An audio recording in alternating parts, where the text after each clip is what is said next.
investors in BlackRock's $26 billion HPS corporate lending fund tried to pull 13.3% of the assets last quarter, and BlackRock sent them back 38 cents on the dollar, capping the fund's quarterly redemption rate at 5%, which means the rest of that money is just stuck. You would think, you're investing your money in this fund, in a private fund, right? That you could get your money out very quickly.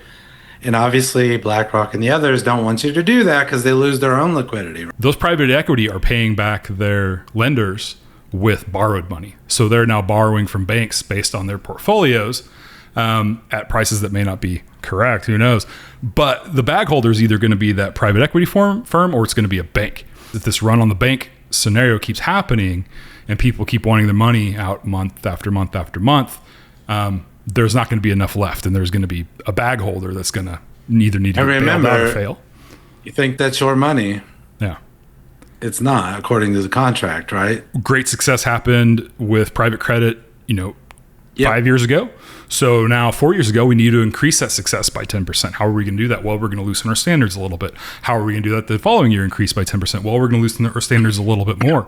And it just snowballs into then all of a sudden, whoops, 2008 housing crisis. I think something in the private sector is going to happen with either credit or equity right now, because private equity, same thing. People are trying to get their money out of private equity and they can't. Now, private investors, small investors like me, I can go put my money in private equity in my 401k starting next year because of new administration changes.